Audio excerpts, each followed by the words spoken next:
Episode number 51. At exactly 9:30, just when he was about to leave, there was a telephone call for him. Lep wished him good morning, and asked how he was. Kay thanked her hurriedly, and told her it was impossible for him to talk now as he had to go to the cathedral. To the cathedral? Asked Lep. Yes, to the cathedral. What do you have to go to the cathedral for? Said Lep. Kay tried to explain it to her briefly, but he had hardly begun when Lep suddenly said, "They're harassing you." One thing that Kay could not bear was bit that he had not wanted, or expected.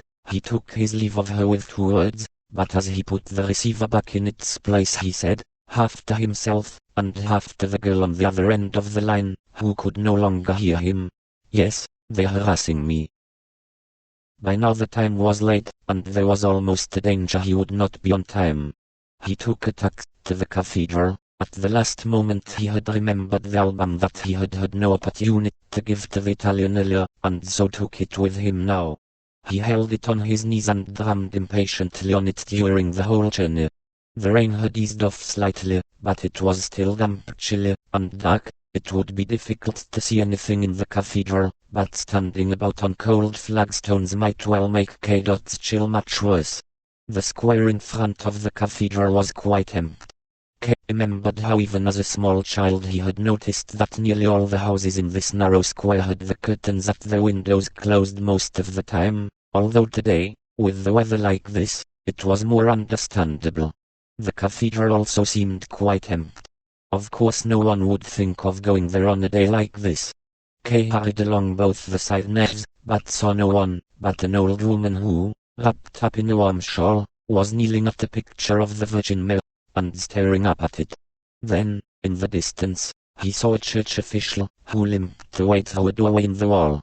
Kay had arrived on time. It had struck 10 just as he was entering the building, but the Italian still was not there. Kay went back to the main entrance, stood there indecisively for a while, and then walked round the cathedral in the rain in case the Italian was waiting at another entrance. He was nowhere to be found. Could the director have misunderstood what time they had agreed on? How could anyone understand someone like that properly anyway? Whatever had happened, Kay would have to wait for him for at least half an hour. As he was tired he wanted to sit down. He went back inside the cathedral. He found something like a small carpet on one of the steps. He moved it with his foot to a nearby pew, wrapped himself up tighter in his coat, put the collar up, and sat down.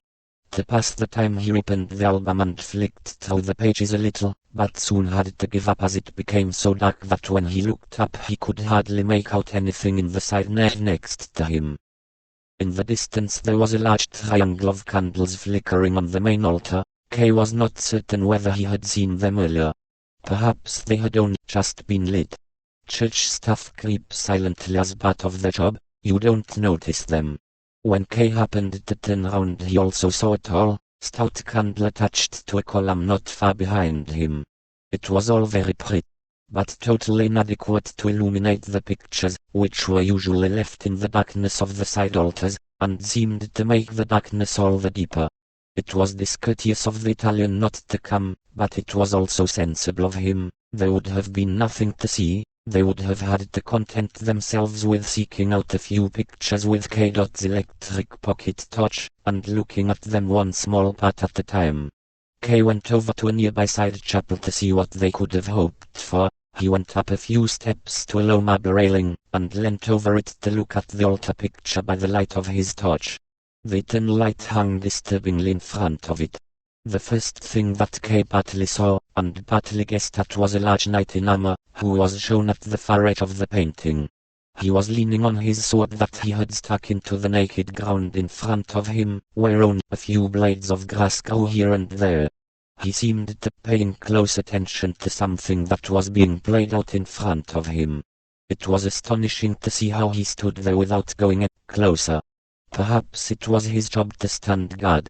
It was a long time since Kay had looked at any pictures, and he studied the night for a long time even though he had continually to blink as he found it difficult to bear the green light of his torch. Then when he moved the light to the other parts of the picture he found an interment of Christ shown in the usual way. It was also a comparatively new painting. He put his torch away, and went back to his place.